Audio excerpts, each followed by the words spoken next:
Hey guys, welcome to another video of Pathophys with Mac. Today our topic is gonna be lipoproteins and lipoproteinemia. We're gonna be talking about hypercholesterolemia and hypertriglyceridemia and all of these stuff. We're gonna be learning lots and lots. Probably this is gonna be also a two-part video. As you can see, most of my videos are like 40 minutes to an hour, so I'm trying to make it as short as possible so that you wouldn't get bored, or I don't know, you can maybe watch it like you can take breaks. So yeah, this was requested by one of our friends and he said he wanted some help with this, so I hope I can help with it. Basically what I'm gonna explain here is gonna be the basics. So even if you have no idea at all, you can just stay with me and understand it, and to like upper intermediate, you can say. So I'm gonna be talking about diseases also, which is gonna cover around 80% of the lecture notes. So if you want it, it will definitely be enough for a pass. But if you wanted to get a full mark, you can do your own further reading. Okay? What else? Yeah, that's it. Okay. So, let's get to it. Topic today is lipoproteins. Okay. Let's begin with a drawing. Okay, so I'm gonna draw for you, or let's actually kind of do it together step by step. What happens after someone eats a delicious meal? So let's say here you got your meal. I don't know, I drew a mushroom because I'm into Mario. So let's say you had, and I'm really bad at drawing, so this is easy for me to do. So you got this, okay, although it's really not a mushroom because it doesn't have fat. But anyways, so someone had a meal, all right? Now, this gets broken down in the intestines into, okay, now here, let's make the, yeah. So, food then becomes what? So the first step is kilomicrons or chylomicrons, which is basically just smaller chops and bits and pieces of the food itself, which is, they call it, they are missile or missile, like just chunks of gooey stuff. All right, so kilomicrons, which are the broken down food. So let's just draw this, for example. So piece of the mushroom, okay? Now, since you said chylomicrons, okay, remember this one is, you can say, the heaviest, okay, or the largest. So this one is, I'm just gonna write heavy for a reason, okay? So heavy, what does this help us? You see, you have this and this, the two parts of the letter H. So from here, you can memorize that the chylomicrons have this. What is this? 2. So it has the C2, the Apo-C2 on the chylomicrons. Okay? What else does it have? There is this. So you also have Apo-E. Okay, so chylomicrons have Apo-C2, they have Apo-E, and this, I'm just gonna convert it a little bit. So let's keep the Y like this, right? And then you have bloop, bloop. Now it's an 8, right? So you got the B and something that has an 8. B only has two options. It's either B100 or B48. So it has the B48 because we turned the Y into 8. So B48, okay? This is the apoprotein. Now, if you ask me, what are these? What am I talking about? What are apoproteins. What are lipoproteins themselves? Imagine this piece of food is fatty, okay? Now for this to be soluble in the blood, we know that fat is not soluble in water. So in order to make it like that, this fat has to bind to something that is protein. So this is protein and this is fat. This is soluble in fat, soluble stuff, in oil, and whatever. And this is soluble in the water.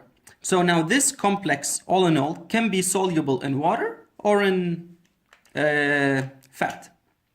Okay, so this is basically the functions of lipoproteins, to make it soluble so that they wouldn't precipitate and cause obstruction in the vessels or wherever. So they wouldn't, cause any problems such as atherosclerosis or arteriosclerosis. You'll see that after we talk about the problems, the lecture starts talking about arteriosclerosis, because it's the lipids precipitating and falling. All right, so this one's the chylomicrons have C2, they have E, Apo-E, and Apo-B 48. Okay, this is the one way to how I memorize it. Has this and this and this. Okay, so 3. Now the next step is what? So then the chylomicrons become something called chylomicron remnants. So this one gets broken down into smaller. So let's say it became like this and like this. Okay? Now since it has the same word, chylo, okay, then it has the same things. It has the Apo-E and they also have the what? 48. The B, Apo-B 48. Okay? Now, how did we turn from this into this? Here, there's an enzyme, and this is a very nice player. It's called LPL. LPL. Lipoprotein lipase. Okay, it's a lipoprotein. Yeah, lipoprotein lipase, meaning it degrades. It does degradation or lysing to the lipo, to the fat part. Okay? Now you can imagine this LPL like this, like the Pac-Man. Okay? This is the LPL. So here, this process, if you remember from chemistry, we used to do this like an enzyme. So this equation occurs through this enzyme LPL, lipoprotein lipase, which looks like this. I like to make it like this because this just, eats some stuff. What does it eat? It eats this because that's how it fits into its mouth. So it eats the C. So now we don't have the C2. So the remnants, or whenever you see the LPL, you can expect that the next step wouldn't have the C in it. Okay? So that's why this one has this. Not only that, but the LPL also takes away or, eats free fatty acids, okay? FFA. So this one takes away the free fatty acids are FFA taken, okay? So in the step, LPL and free fatty acids are taken. That's why this becomes smaller and less fatty. All right, now we have this remnant. What happens to these remnants? Remember we ate, so this is in the intestine. So this is, I don't know, I'll just, here. This is food, right? And food is in the intestines. Now it goes through the portal circulation. Where to? Exactly. The liver. Okay. So, next step is what? The liver. I'll try to draw a liver, although I'm really bad at drawing. Okay, let's imagine this a liver, okay? Here, liver. There you go. Okay, now the liver will bind these. So in order to bind it, it must have the appropriate receptors for it, right? So it will actually. Let's make these parts. So I just drew it here like the C2. Now this one doesn't have a C2. I'll keep the C2 in this color. And let's make another one, for example, in here. So this one has C2 and has the 48. I'll make it in orange. So it has the 48. So this one has the 48. I'll make it like a square. Okay, so still, oops. It has the square in it, okay? Now this one must have a receptor, and that would be exactly the square. I'm just gonna make it here.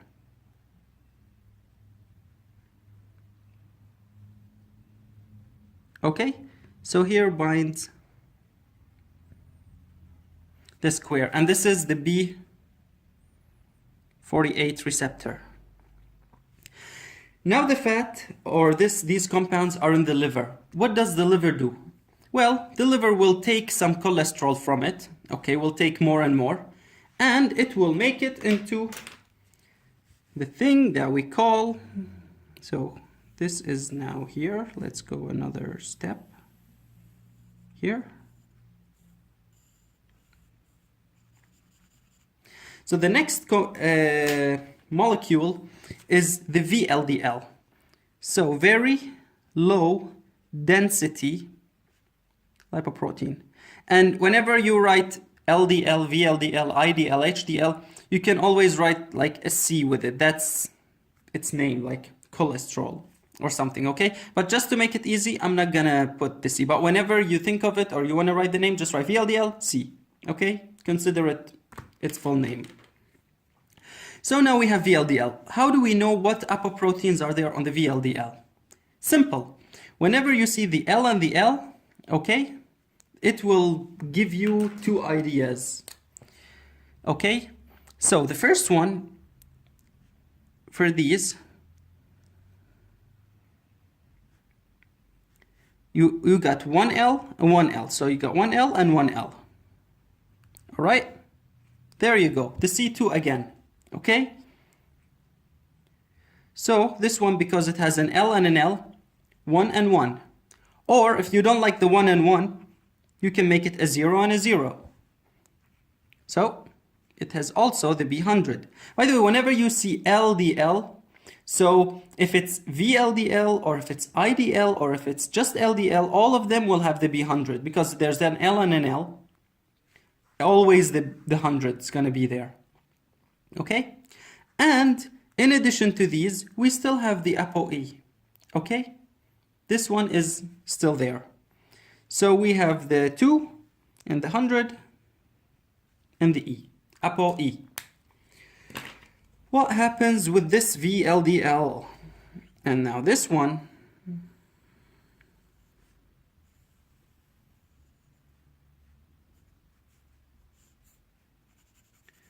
I think you guessed it, exactement. So this one will get not very low density, it will get intermediate density.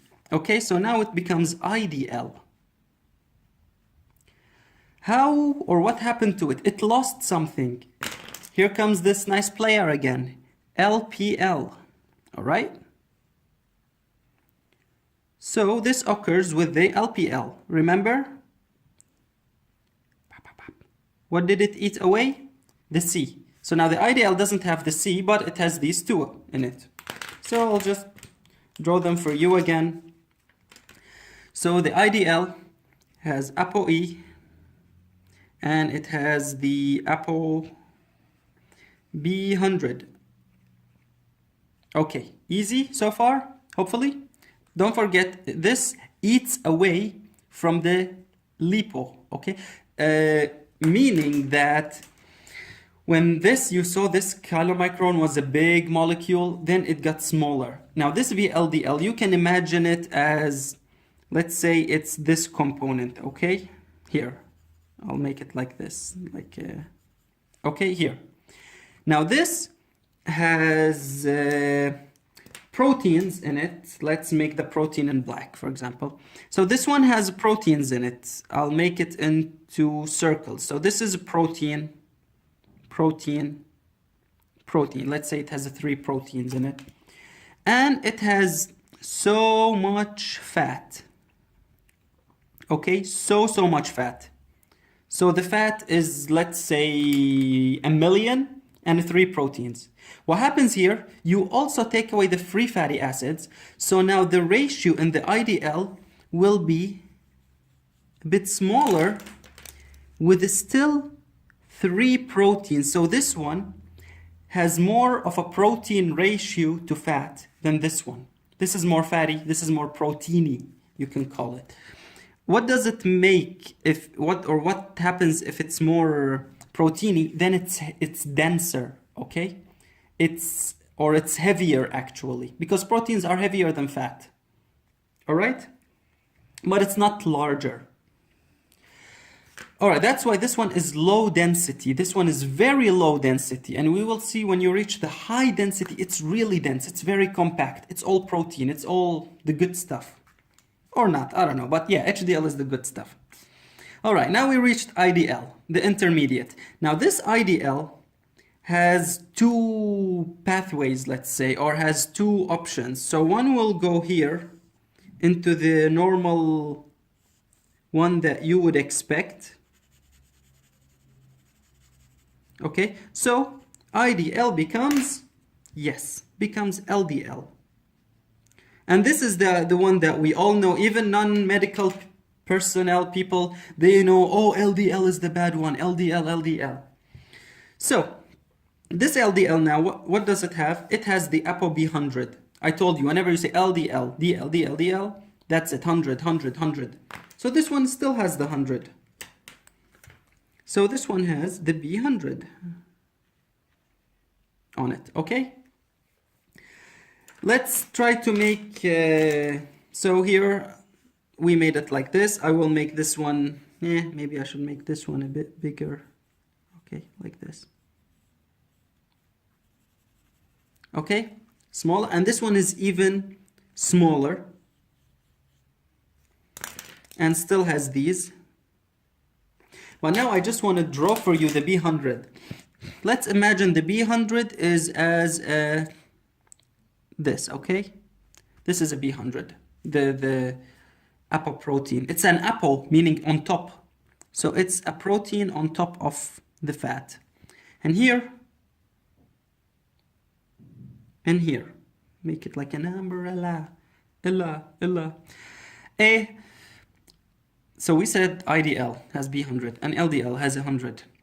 Now this one, we said it had another route or another option. Some of this can actually go back to the liver.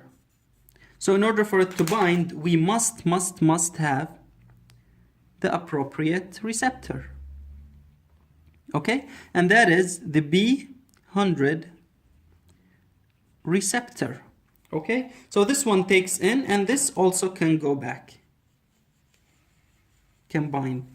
Because you know these are floating, just flowing in the blood. And some of the blood will reach the liver, and since it has a receptor, it will uptake some of them, okay? And same thing, it will take some cholesterol from it, okay? And maybe make another VLDL. Now, what happens with this cholesterol here? The liver here doesn't just keep this stuff. It actually gets rid of it. Like, there's a way out, so I'll draw it like this. So the way that the liver gets rid of this excess stuff that it's getting is by cholesterol, so cholesterol and bile. And as we know, it throws it away into the intestines. Okay, so let's move on. This is the LDL, this is the really bad one. I'm gonna make it for you like, I'm gonna give it this. Now the LDL goes further, or actually, let me, so what happens to this LDL? This LDL will go to the, as we know, just from your general knowledge, we know that LDL is the bad one. It takes the fat away from the liver, okay, because in here, so it comes originally from the liver, and it takes it to the tissues. So in a sense, it is good because it provides some energy or some source of energy or even source of anabolic stuff to make, to build the cells. So it's good because all cells need the cholesterol. So in a way it is good, of course, but too much of it will lead to the deposition of cholesterol in the tissues and in the blood vessels. So now you can, like, without really much medical knowledge, we just know that LDL goes to the tissues, okay, here. So I'm just gonna make it like this. And here are the tissues. I don't know, I'll just make something like this. This is, let's say that's tissues. Okay? So I'll make it maybe like this. And now this is a blood vessel. I haven't thought this one out so much, so I don't know. So LDL gives and makes this deposit in tissues. Okay, so here now the tissues has the cholesterol in them. Okay, this cholesterol that I just did as a shading. Okay, and here's the shading. This shading, this here, little. Okay, and here this shading. Anyways, now the LDL has gotten rid of the cholesterol in it, and it's almost only left with the protein. And we said protein is very, very heavy, so it's very, very dense. Which one is the dense one? It is the HDL. All right? Now, everyone loves HDL, so we're gonna make it in a very, very nice way. How are we gonna make it? Oh, let's make it as a heart. Okay, there we go. HDL is a very nice guy. And we'll give it a very nice color, the green one. So this one is all starry and twinkly. Okay, look, it's so nice. So this is the HDL. Why did I draw these? Well, of course, it's still called a lipoprotein. So it must have also the apo. So which apos in it? Or they are on it? These ones. We said H, okay? I'm not pronouncing it like the British way. It's not an H, it's an H. So it's an H and it's an H, okay? H. So the E starts with an E. So it has the A1 in it and it has the A2 in it. Or you can just say this one is so starry, it scored A's. It's very smart and it's very good. So it scored A's. But anyways, HDL is A1 and A2. These are the apoproteins that are on the HDL. Okay? Now here's the thing. HDL then has, or these two, I drew them like this because they interchange. This one becomes HDL, and HDL, when it gets when it acquires the fat, it becomes again LDL, okay? So I'm gonna draw another one here like this, but I'll make it just a teeny little bit, I'll make it in black, just a teeny little bit long, okay? So this one can go back into LDL. But here's the thing. Now, as it goes, there's an intermediate compound, which is actually the effective one, you will see, and that is HDL3. Okay? HDL3 is the one that actually functions. Okay? Because HDL in its beginning, it hasn't acquired yet the fat that it should be taken from, that it should have taken, or be taking, sorry, that should be taken from the tissues to the liver. Okay? So the HDL will go on its way to become HDL3, and then this HDL3 will go back and become LDL to be taken by the liver. Okay? And that's how HDL is the good one. Because I know it becomes LDL, but this, don't forget, will be, a part of it will be taken by the liver, taken up by the liver. Now here we need something. How does this happen? Remember we said every time, by the way, this IDL to LDL, this happens by conversion, by losing some triglycerides. So the IDL becomes LDL by losing TGs here. Okay? It's not LPL, it's not lipoprotein lipase because there's no C anymore in it.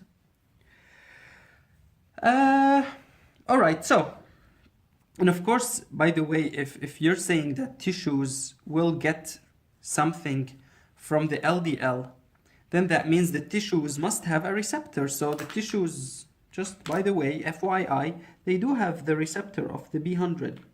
Okay? Now, moving on. So the HDL becomes first HDL3 and then goes back to the LDL. But how does it happen? We have two mediators. Let me get another color. Which one? Okay, I'll go back to orange. So in this process, the first one, it becomes this by LCAT. Okay, here you have LCAT. What is it? What does it stand for, this LCAT? So lecithin, cholesterol, acyl, transferase. That's a really long name, but what you need to know is that it has cholesterol and transferase. So it transfers the cholesterol. Basically, this one acquires cholesterol by this enzyme. It acquires it from the tissues. Okay, so tissues give up cholesterol and the cholesterol binds to the HDL by LCAT. So LCAT is a good one, okay? Remember this one, okay? LCAT is a good one. Now we have HDL3, and HDL3 will go to the liver or will go to to become LDL by another one. This one is called CETP. What is CETP? C, normal or usual. C is for cholesterol. You cannot get that one wrong. So, cholesterol ester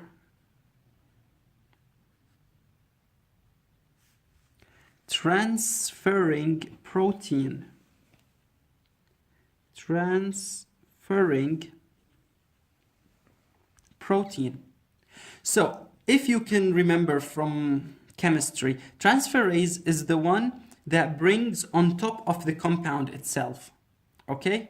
So this one gets the cholesterol from the tissues by the transferase. But the transfer protein transfers it from this one and gives it, or to make it an LDL. Okay? So this is in some, it's not really a nutshell. I think it took me 30 minutes to say these. This is what happens, just for you to understand. We can, just from the very beginning of food until this, like, what happens in all of it. So let's repeat all over again, like Dr. Najib. Starting from the food, say with me, food, kilomicrons. Nah, I'm joking. I'm not going to repeat all of that. You guys can just back forward the video and check it out. Okay, so the final ideas before I start the next video is just like a recap. Okay, from all of these, what are the functions of the apoproteins or apolipoprotein functions? So the apolipoproteins functions. So what do they do? If you're asked, or if you want to know for your own good, it has three major functions. So 1, 2, 3. The first one is, as we said, to make the cholesterol and the triglyceride, to make cholesterol and triglycerides to make it soluble, because we said these are fatty and we need something that makes it more proteiny, so it would be water soluble. So make cholesterol and TG soluble so that they wouldn't precipitate. That's why if you have a problem with them, those will precipitate, and you can expect with problems with high cholesterol to have MI, myocardial infarction, because they precipitate in the coronaries. Okay.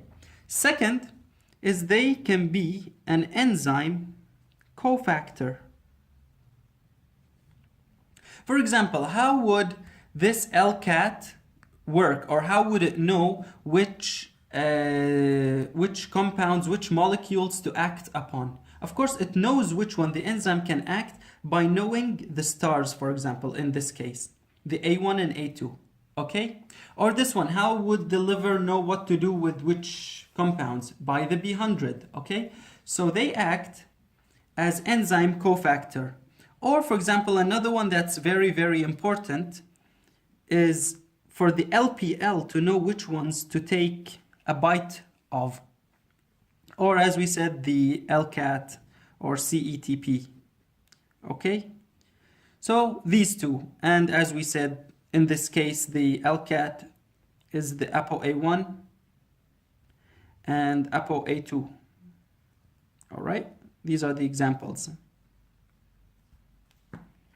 Now, the third function is they act as a binding surface. So this one we said to make it soluble. This one is for the enzymes to work, and this one as a binding surface so that the liver, for example, knows which compound to capture. Sorry, I mentioned the liver earlier and then enzyme, but I should have mentioned it here. It's actually a binding surface. Okay? For example, the B100. So these are the, let's say this is in a nutshell about the lipoproteins. Next, we'll be talking about the diseases, the WHO classification for the diseases, and we'll be talking a little bit about every disease, like here and there. All right, so this is it. If you need anything else, if you need me to help you with anything other than that, I'll be finishing it. You can just let me know on Facebook or comment, or however way you can reach me. All right, study well, good luck, and see you next video. Bye.